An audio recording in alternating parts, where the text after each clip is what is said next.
see that tune there? Wicked the blows and skull. DJ Booming, DJ Booming, DJ Booming, DJ Booming.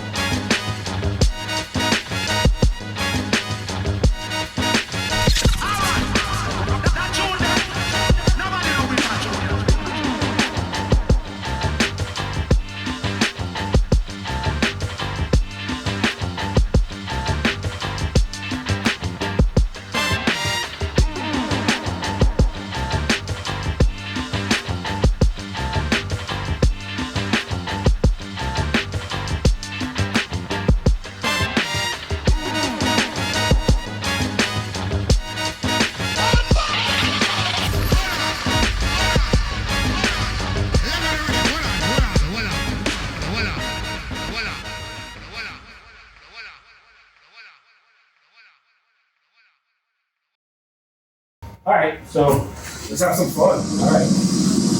You are responding to a report of a domestic altercation. The guys are stacks. Oh, okay. I think. Yeah, it is.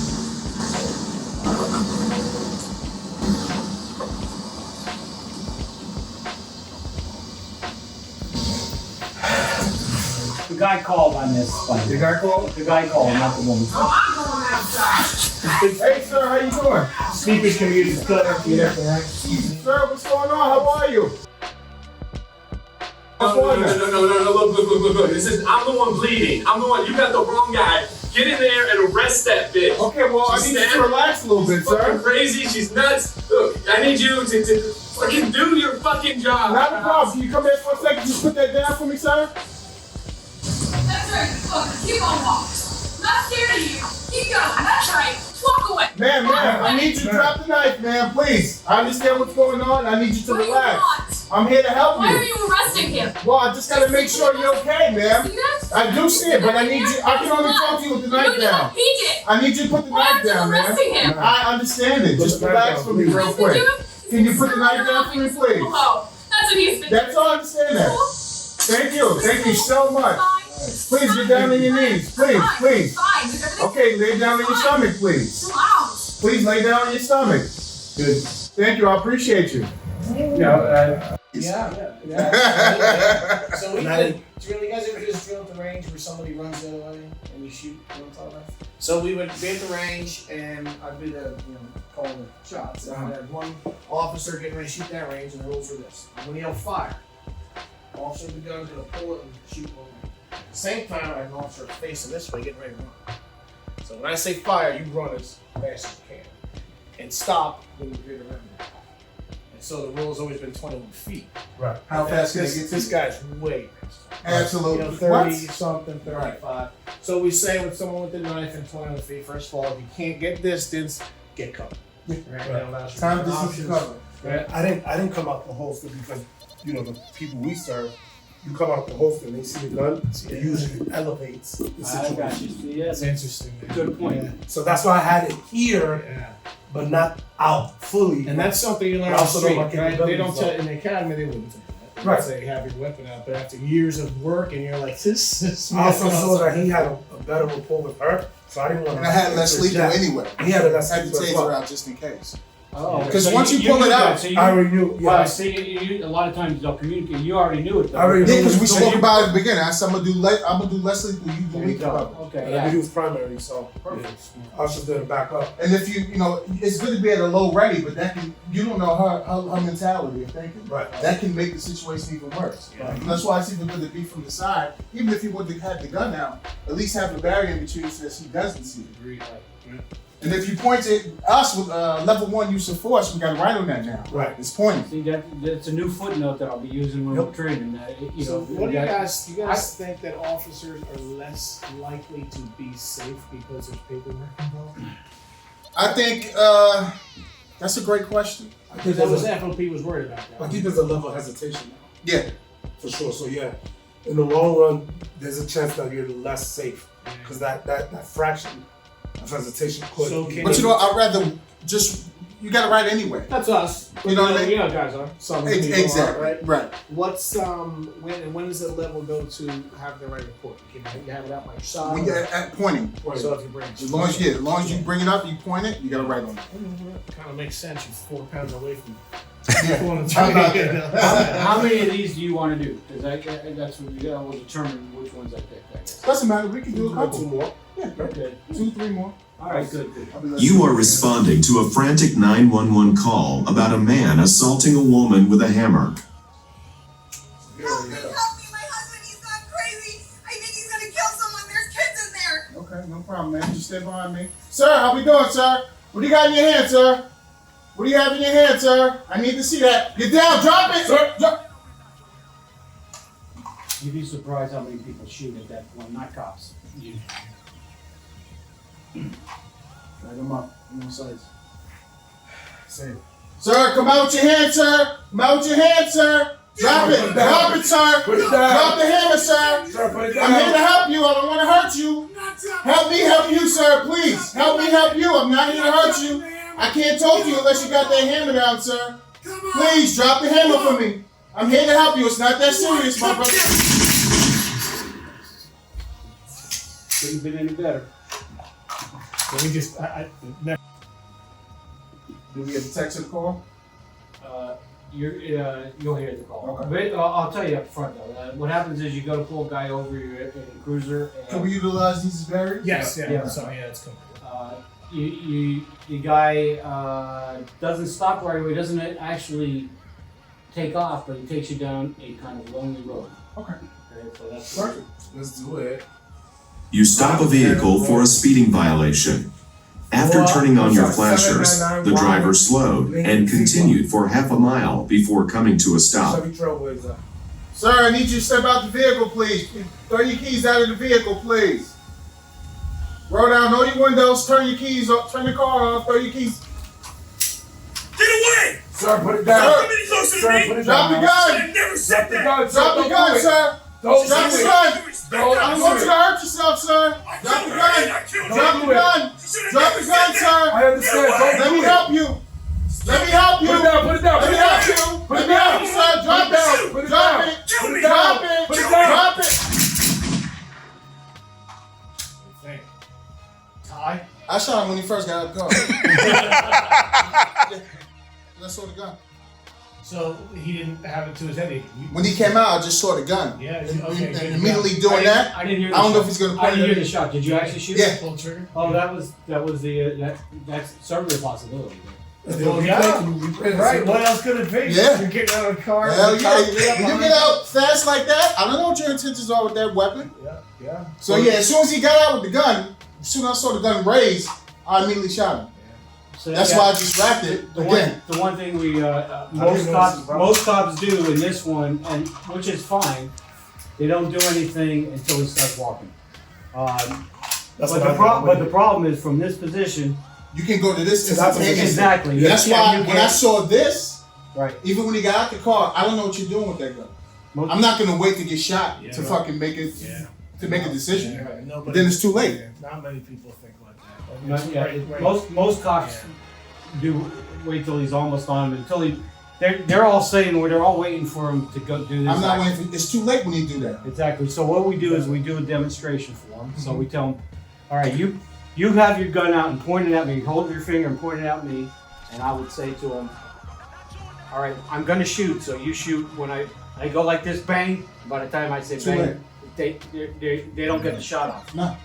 So it's interesting because people will, as he has the gun to his head, people are doing what you guys are doing. Let's say that you didn't shoot immediately came out. And now we're talking. I get that we don't want to shoot this guy who's suicidal. Yeah.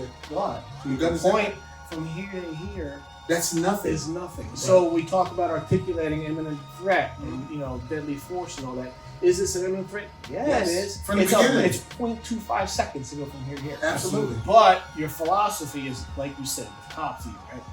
What's the paperwork? What's the general order say? What's the law say? Am I going to go? What's the media coverage going to be when I shoot a suicidal man? Yeah. Well, if you can articulate, I didn't shoot him because he was suicidal. I shot him because He had a gun. I didn't have good enough cover. I didn't have any backup, whatever the reasons were, and there was only one way to do this. You know, I told him to put the gun down once. Maybe you got that out. Yeah. Okay, he didn't listen to me. You know, but generally, what you'll see is you'll see the standoff. Put it down, put it down, put it down, and then oh my God, he'll start walking. No one will shoot. No one will shoot. No, and then finally. And what do we always emphasize here too? We say, you know, we're not going to tell you when you should shoot, No. or we're not going to tell you that you should have shot, but we're going to show you what would have happened. Absolutely. If you don't, and that's what would happen. Because everybody's threat level is different. Right. Every officer's threat level is different. Right. As soon as he jumped out of that vehicle, I was alert from the car stop initially Well, sure. because he wasn't complying. Right. Exactly. He took you So down when you this don't lonely comply, road. exactly, a lonely road, you don't know what he's doing inside that vehicle. You can't see because of the tent. He's not complying with the turn the car off, throw your keys outside. Yeah. So Brilliant. Yeah. that's not good at all. So my level is through the roof. So I already have my gun out with the car door out, and I'm waiting. As soon as he get out with that gun, it's over. Right. One more? Sure. You were on foot patrol and just outside the clinic.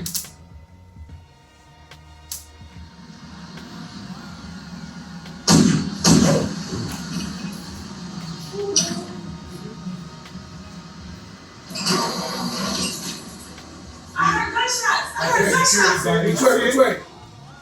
That's Sir, excuse me. That's a security guard. Yeah. Excuse me, sir. Speed up, big guy. Active shooter, sir. Move. Let's go. Come out of the way. Come out of the way. Red jacket. All right, where we going? Got a door to the right.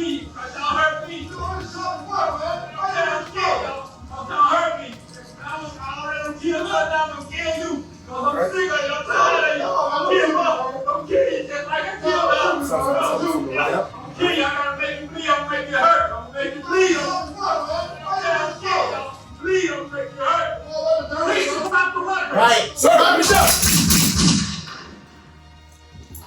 Weapon out. Keep your weapon out. He still has that Drop gun. it. Drop it. Drop it. Drop it. All right. Still in his hand. Good. Nice. Well, so, Yeah, my shooting. I only got one. You go out. Yeah, I only got one. Well, you got him. Yeah, He he wouldn't went hit down. it. If you didn't hit him, he wouldn't go down. So if he doesn't go down, he runs down the hallway and he takes another hostage. So yeah, you did great. This scene we talked about once again thriving in the arena of stress. Right, this is probably one of the most stressful things you ever have to do as a police officer because of all of the innocent people who are running away. Right. And they were nice to you in this scene, right? In a real life situation, those people are seeing you as a beacon of hope. Like, thank God you're here, right? Right. They want to talk to you and hug you and all those type of things. We don't got time for that. And then we talked about an active shooter training. We have to step over injured people. We may have to step over injured people. Right? We may have to step over our injured partner. You have to. He may take one and be bleeding out, and we cannot render Render aid to aid him. because this guy is somewhere. Still hot. And that's not something a lot of civilians think about. No, never. You know, they don't think about. They think that we can do it all. Right. So I like putting them through With this. all the active shooters, we like Yeah, to do you this gotta see one at least once so that they get to see this is very similar to Nashville. It is. Very Did you see similar. the video? Man, they Right. did a fantastic Yeah, job. Phenomenal. They played it. I mean, it looked Love like a training video. Yeah. I mean, they were right on. And the other thing we like to say about this one also is this is one because you have the probable cause. You don't have to have that gun doesn't have to be pointed at you. No. That gun, he could be running away. You can still shoot He because didn't name the threat. because he still remains a threat. Exactly. Yeah, as soon as we saw him pointing the gun, It was over. it was over. Yeah, there's It's over. nothing to talk about. No. Yeah. Sorry. He's already, you know. Sorry, not sorry. Oh, that's awesome. It's crazy that this is a simulator, but it still gets you. Like, I'm a little loose. The idea Oh is- yeah, no, it will get your it's heart just- rate up. No question Yeah, about it. I love it. Yeah. I'm glad that you guys are doing this, especially with civilians, so they can understand that it's a tough job, and only a certain, population can do it. That's the other thing. biggest- We always mention, there's a lot of job profession, and ours is the only job profession where using deadlift force is not only is an option, but it's also our job to do when we have to do it. You Right. cannot back away from doing that. So yeah, you'll get in trouble for not shooting something. Right. Absolutely. Right? It's just a weird thing. Right. Think about it. Well, Like you Texas, just taking the Texas, right? Right. What were those cops doing? Why were they standing there? Right. especially with all the equipment. Right. Did that That's come awesome. back to a training thing? Did you hear any more about that, or come back to a little malfeasance, a little bit of both? I think it has something to do with a supervisor saying not to go in and then cops not want to override that. That's what I always think, but I don't know if that's the case. Thinking about policy instead of Sad. safety. Yeah, just think if you were there and your sergeant says you're not going in. Yeah. Now, are you going to say, It's insubordination. are you going get to say, fired, the hell yeah. with you, I'm going in? Probably. Some I people would. would. Instantaneously. Absolutely. So the question is, well, yeah, I think all of us would because that's what we're trained. Exactly. We You can know- remain the coward over here. I'm gonna go handle that business. Right. Fire me later and I'll have a nice lawsuit. I'm okay with that. Yes. Well, DJ Booman!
warm up it won't be the same one we had. This one's good. It's gonna rain and snow, so we'll get slippery.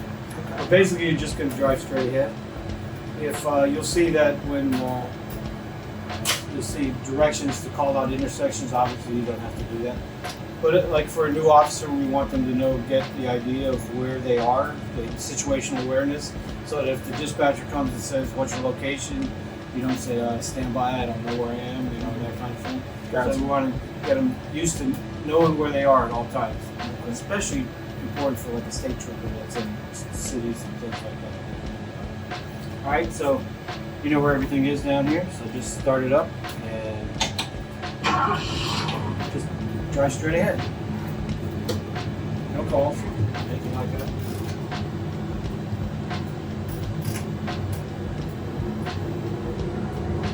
Like I said, it will start raining, and that the wipers are on the steering wheel.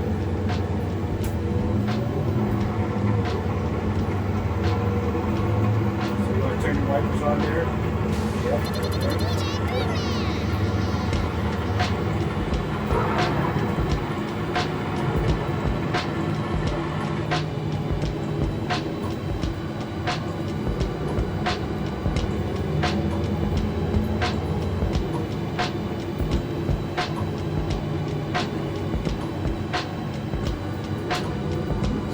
Turn right at the next intersection. You will feel the slipperiness of this. If you're going too fast, you'll slide right into the stop sign.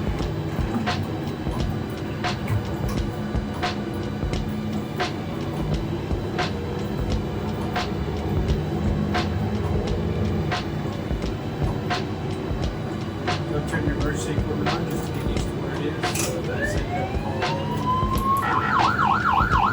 Just make a left here to get away you can go. Just go down a couple hundred yards till you go over the speed bump, so you can feel that the car actually, you can actually feel the car reacts to the roadway.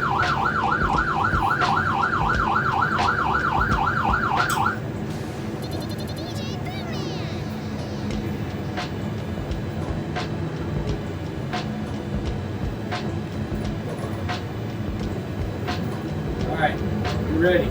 I'm ready. All right. Well, he took away the city's response, so I'm gonna give you one that's a rural road. Okay. You probably have to get out outside. No, it's Oh.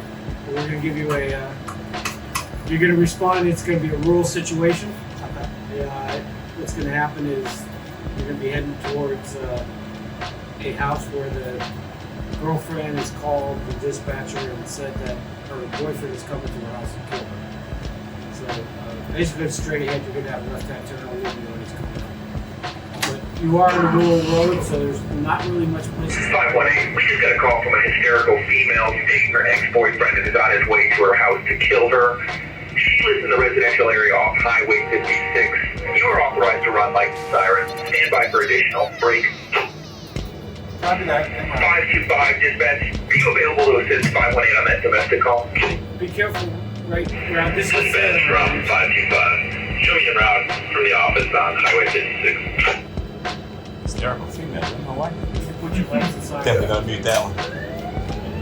525. I show you en route at 1458. 518 from dispatch. Are you en route? Asking if you're around. Are you hearing that? 10-4 on that route. Dispatch copy. 1502.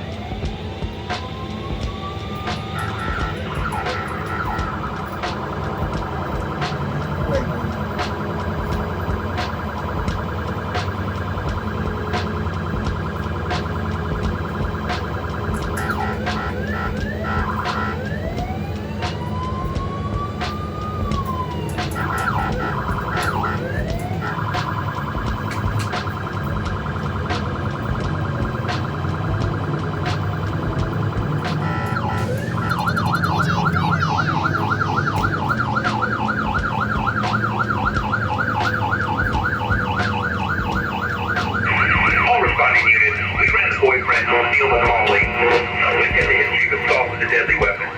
Dispatch out 1504.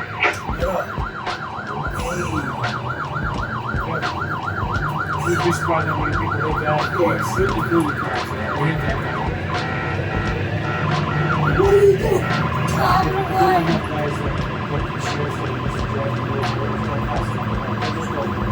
We don't even think about that when we're driving. We can't go right. You're going to hit a sidewalk of the house.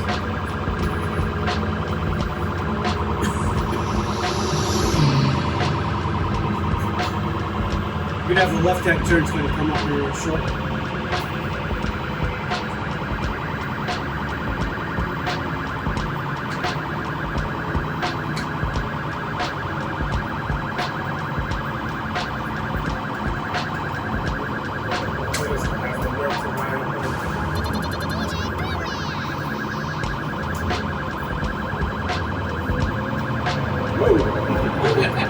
Excuse me, buddy.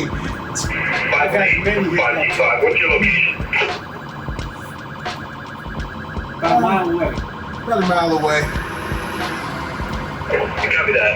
I'm still 5 minutes out. Copy that.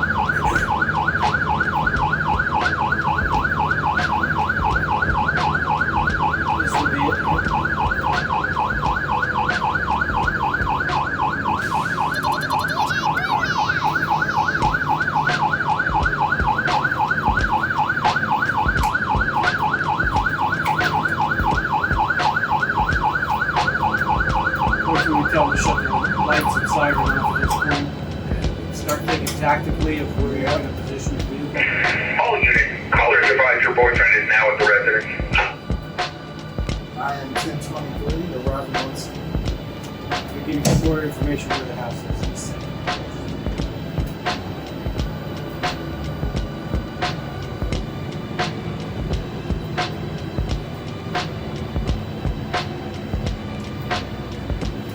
518 from 525. I believe the boyfriend drives a large black monster truck and the house has an American flag out front. Copy that. I'm on scene momentarily.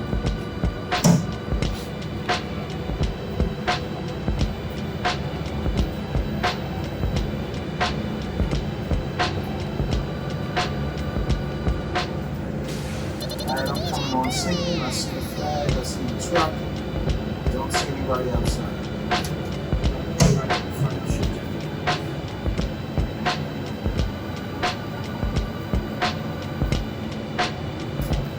I see the subject wearing green jacket. He's got a gun in his hand. How nice. You will shoot at you. Sir, drop the gun. That's up.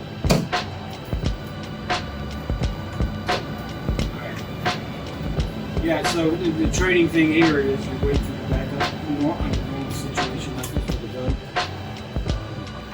If you have to, if it turns into a hostage, it's better that it wasn't an active shooter thing. You don't want to go right in after them. That's pretty good. You know where you're right? Lights? Yep. Siren. Alright, so this is just a warm up just to get you used to the car. You're going to find the steering is a little bit, no, it's actually opposite. Oh, really? Yeah, it's very, very loose. This ain't good, this ain't working right now. Okay. So we can just Just put it out. It's a lunch table anyway. yeah. Right. Your air conditioning doesn't work, so I'm going to Yeah. put that all the way up. Alright, go ahead and start it up. And like I said, this is just a warm up. It's 518, your familiarization exercise has begun. 518 dispatch, what is your current location? Exactly. Yep. He's the first out of it. 518, your simulator is a high-speed Velcro to the dash. I will call you on it now.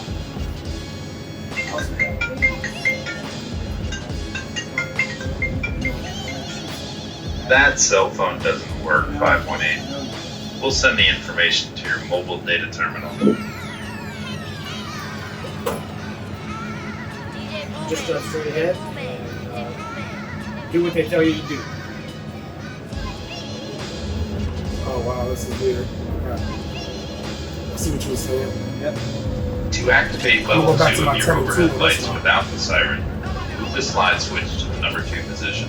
To add the siren, move the selection switch to Don't put your siren position on 3. now. Telling you to do. You have to move the switch first. Yep.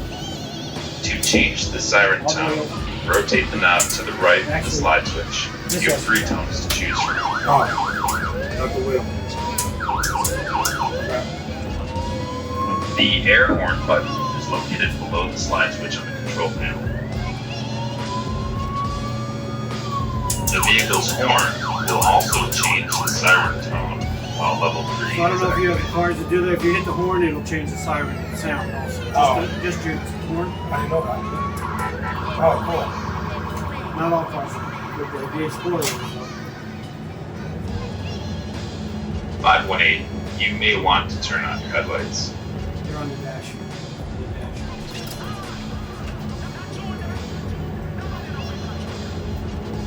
Activate your high beams. To activate your high beam headlights, push the turn signal stalk forward. By the way, look out for that yellow car. Nice. Yeah, 518, we have intentionally caused this accident. Future collisions during scenarios may occur if you fail to maintain situational awareness and mitigate hazards. Got a lot of paperwork, buddy. Keep your seatbelt on now. Oh. Don't you be getting out there. Hit me. I thought it was over, okay? No, we're going to give you a call. We're going to give you Okay. something to really. So this is the great thing about you all training on the track. So with a rookie, he's never been on the road and actually had to avoid traffic. You know how people are. They pull out in front of you. They stop. They may pull in the left lane. So this is what you're going to get to do. You're going to be responding to a call, and cars are going to be pulling out. So you're going to be careful at those intersections and all those kind of things. And again, what we'll train them is get there as quickly as you can, but get there safely. Win. What's important now? Get there safely. It's no help to anybody if you get messed. All right. So start up the car, and you're gonna get a call. Well, you got to shut it off first. And then start. 518 dispatch. Respond to the intersection of 5th and H Hotel to assist 515 for report of a fight in progress. Level 3 emergency equipment is authorized. How copy?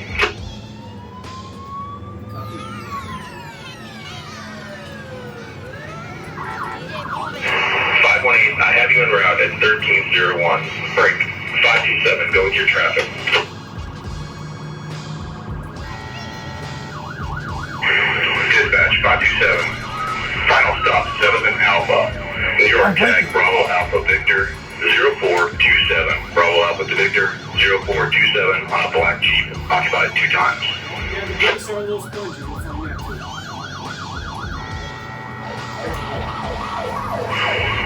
527. Dispatch 527 on Bravo Alpha Victor 0427. Don't fire, now go. Follow that cruiser, don't go south. Dispatch 515, show myself at 518 en route to 527. No assault at Fitness Hotel. Dispatch to all units, clear to the intersection of 7th and A Alpha, shots fired, officer needs assistance. Break. 527 dispatch, what is your status?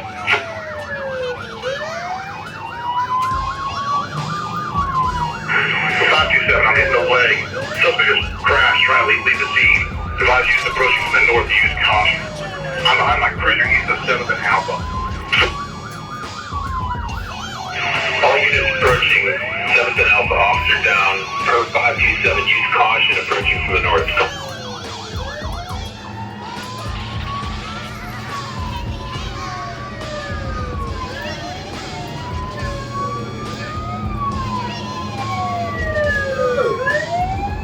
Cheers to the left. If a pedestrian comes up on the right.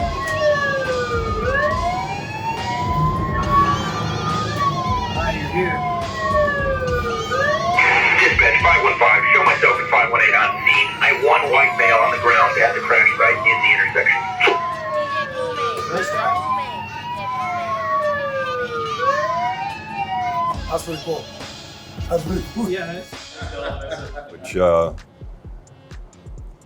you've probably seen plenty of them in your jurisdiction.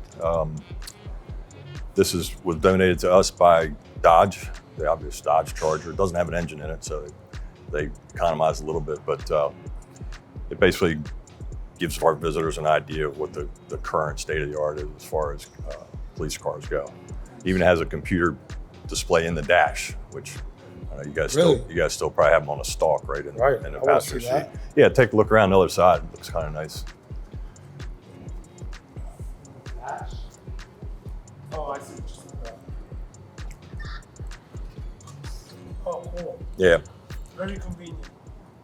Yeah, it eliminates that danger of MDT on the passenger side. That's extremely convenient. I haven't ridden too many cruisers with those MDTs in them, but I know the times that I have, I felt very uncomfortable if we were getting a crash or something, you know. Which department? So I retired from Montgomery County Police. Oh, okay, cool. Right, just about a half hour north of here. Yeah. I was with them for 31 years. Wow. Then I was in a civilian job with the Metro Transit Police down right around the corner here for about 8 years, doing video surveillance Cool. and evidence stuff. So, Thank you for your service. oh yeah, no problem. It was a good career. Yeah, so we can go over this way now, and this particular section. This particular section of the museum explores the connection between pop culture and law enforcement. You know, what you see in the TV and the movies is obviously not completely realistic. It can be realistic in some senses, but if you have time to watch the video in here, we have a retired DC police lieutenant and a actor who was part of the Law and Order series who sit down and they discuss. Yeah, that's at the Brass Monkey Saloon up in Manhattan, which is it's kind of a popular cop bar up there. And what they do is they sit down and they review various video clips of movies and television shows over the years, going all the way back to like Dragnet and Adam 12 and coming right up to modern day movies. And they explore the connection between, the ability of people in Hollywood and in the industry to be able to, make things accurate as far as, what they see. They try to make it accurate. They can't always get there. The obvious thing being that in just about every law enforcement show or movie you're going to see, there's going to be gunfire. When in reality, we know that over 70% of officers never fire their guns on duty throughout the course of their career. So, of course, they have to make it exciting to get it interesting and get their ratings. But it's an interesting conversation between the retired lieutenant and the actor about how Hollywood does try to get it right, but they can only get it so far. Yeah, and RoboCop, that's actually RoboCop 2. That was in the late 1990s, was a vision of what policing might look like in today's world. Of course, we know that that is obviously not how things evolved. I mean, can you imagine walking around Baltimore City and something like that, trying to relate to your, your people in your communities and everything? They probably wouldn't talk to you. I would die for my country to be to come back as RoboCop like I just rebuild. All right, we can head over this way.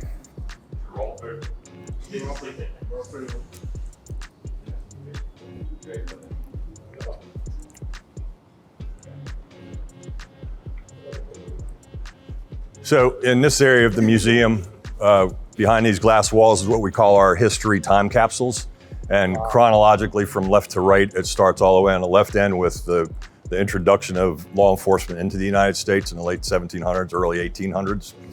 And you can see one of the initial uniforms down there from the Boston Police Department. Bears a striking resemblance to the bobbies over in London. There was believe it or not, there was debate back then whether police officers would even wear uniforms in the United States. And then, of course, the follow-up debate to that was whether they would carry guns. We all know how that ended up. What's the one that we spoke? Yeah, it's not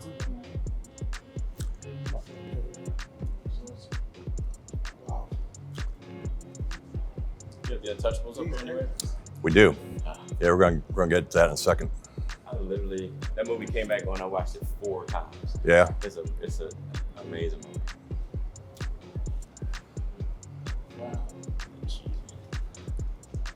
So then in the early 1900s, the first federal law enforcement agency charged with investigating federal crimes was the Bureau of Investigation.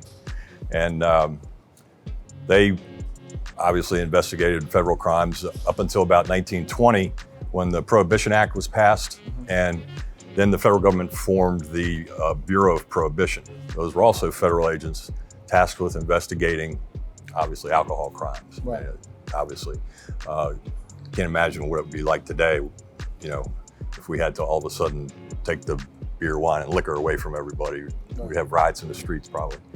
But then in the 1930s, when Prohibition was repealed, since you asked about Untouchables, I'll touch on that as well. During Prohibition, of course, you had the Untouchables was a very popular group in the Bureau of Prohibition, headed up by, where is he? I lost him. Oh, Elliot Ness is, he was one of the Untouchables. He was the guy who headed up the Untouchables, very key figure in the Prohibition era and his ongoing battles with Al Capone. We've got Al Capone's handgun here someplace, I think right over there. I'm sorry, over here we have Al Capone's handgun. Which one? Good question. Yeah. Elliot Ness. Yeah, it's Elliot Ness. I'm not sure which one is his, to be honest with you. Al Capone, Let's see, it's that third one from the bottom with the pearl. Yeah, so it's gonna be this one. Yeah. And as you're going through the museum, if you want to open drawers and take a look at things, there's a little video that's supposed to play there, but it takes a while to get started. But there's little surprises in the drawers if you want to look at them. Okay, so after Prohibition was repealed in the 1930s, you had a whole bunch of agents with the Bureau of Prohibition who didn't have anything to do. And so what they did is they merged with the Bureau of Investigation, and that's what became the FBI under, as we know it today, under the direction of their first director, J. Edgar Hoover. And we'll talk a little bit more about J. Edgar Hoover in just a minute. But just moving on through this, we've got the Civil Rights era, 1954, Brown versus Board of Education that mandated the integration of schools, where you had the federal government, and the Supreme Court saying, okay, the schools have to be integrated now. So you had federal agencies, mainly the U.S. Marshals, that had to get in cooperation with all the state and local agencies. And as you see in the photograph, you see that the police and the U.S. Marshals actually had to escort kids to school so they got there safely. This little artifact right here, that armband right here, is actually being worn by that U.S. Marshal right in that photo right there. Kind of interesting. much history. Yeah, a lot of history here, a lot of history. And then moving into more recent times that you guys may have had more exposure to is the war on drugs. I did 5 years in narcotics, working undercover, and did about 15 years in electronic surveillance after that. So that was a big part of my career, the crack epidemic, back in the 80s, 90s. Did you see a lot of that down here? We did, yeah. Crack basically replaced PCP when it came around, and we had a lot of problems. We had, crack houses all over the place. Mm-hmm. That was when I first went into narcotics. That was pretty much all we did was just 2 controlled buys out of a crack house, get the search warrant, then figure out when they're holding, and SWAT goes in and raids it. Nice. Yeah. Cool. Over in this side of the museum, it highlights specialized units that obviously larger police departments give you the opportunity to participate in specialized investigations or specialized units. We've got this ATF undercover motorcycle gang investigation. We've got some electronic surveillance in here. Over here, we've got K9 and SWAT.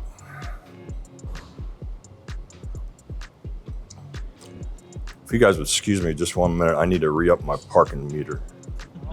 Bro, I was in that jail.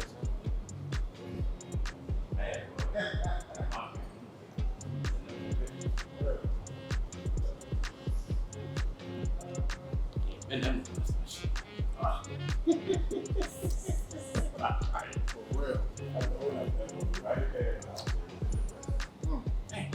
so yeah, these videos over here, this is from Atlanta Police Department, and this is from Hennepin County in Minnesota, the Marine Police, and it's basically an 8-hour video of their 8-hour shifts, and you can fast forward and rewind through the video, and stop and review the things that look more interesting. But I think that's a really neat display. It is. Okay, sneak back around the corner here.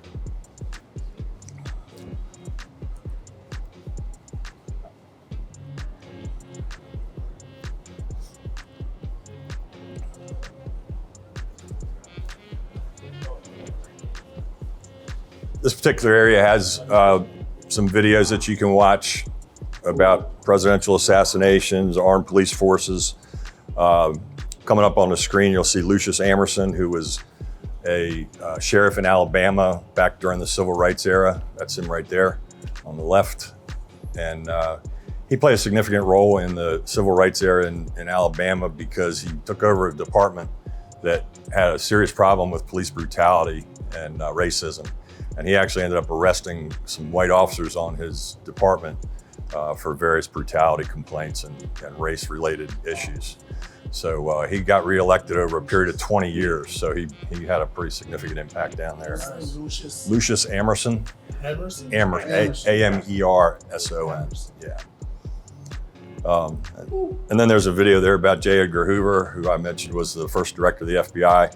This display over here has some of his this display has some artifacts from one of J. Edgar Hoover's offices. And when the younger kids come through, we like to point out that big white thing on the desk is called a telephone. Some of them don't realize that that's what that is. Yeah. Oh, that's hilarious. And then of course we have to include our corrections personnel with us. As you guys know, depending on what jurisdictions you're in, the jails and the prisons may be handled by a sheriff's office. They may be handled by a separate corrections department. Sometimes the police handle everything. So you may have noticed a helicopter hanging from the ceiling. Yes. January 13th, 1982, I was driving home from classes at the University of Maryland, and a driving snowstorm hit the DC area, and I'm listening to the radio, and I hear a story about Air Florida Flight 90 that tried to take off from National Airport, which is about 5 miles from here. And because of the snowstorm and the lack of de-icing on the wings of the airplane tried to take off, crashed into the 14th Street Bridge, and bounced into the frozen river, the Potomac River, which was frozen over. Of course, all kinds of agencies converged on the area, fire rescue and police agencies, to try and help out. ultimately, they found 6 survivors on top of the ice trying to climb to safety. The ice was all broken up, so it was very difficult for them. This is U.S. Park Police Helicopter Eagle 1, and they got word of the incident and responded to the scene and probably made one of the most dramatic rescues you'll ever see on video. And we do have a video of that over here. If you have time to watch it, it's pretty dramatic. They hovered down within inches of the surface of the river, and the rescue technician got out on the skids with no harness, and the helicopters were not set up for rescue at that time. They were strictly medevac helicopters back then. But nevertheless, the rescue technician got out on the skids, grabbed people by their arms, picked them up, and the pilot then flew over to the shoreline, dropped them off one at a time. There were originally 6 people on the ice trying to survive. The one guy who did not survive actually was handing the rope to the other 5 people as it was dropped down. Wow. And when they went back to get him, he unfortunately was under the ice and didn't survive. But you know, he was the hero of the day, along with another guy named Lenny Skutnik, who actually jumped from the shoreline into the water to go save people. Wow. Yeah. So if you have an opportunity to watch that video, it's like I said, it's probably the most dramatic rescue I've ever seen on video. As all you guys know, every May we have Law Enforcement Officers Memorial Day. This is our, beyond this display is our Hall of Remembrance, where we commemorate all the officers who have passed away. The photos you see in there right now are from 2021. We're in the process of updating for line of duty deaths during 2022, of which there were 224. There'll also be another 330 some officers' names added to the wall, for a total of 500 some officers being added to the wall that were just engraved a couple weeks ago. The artifacts you see here are mementos that people have left at the wall to commemorate their fallen friends and their fallen family members. This is just a tip of the iceberg of the collection. We have a warehouse in Virginia where everything else is displayed, and they rotate things out occasionally. If you choose to go in the Hall of Remembrance, there are some computer terminals in there where you can punch in the names of anybody you know who may have made that eternal sacrifice, and give you a little bit about their story. Also, a display of the Police Unity Bicycle Tour, if you guys are familiar with that, about 25% of the museum funding comes from that. Mm. And that's about all I have for you at this point. Perfect. That's Any awesome. questions? Thank I'm you so happy to much. answer any questions. Thank you. This is awesome. Absolutely beautiful. Sure. Really appreciate your time. Yeah. Well, it's my pleasure. Wow. I love so much to take care. Make sure we get a picture.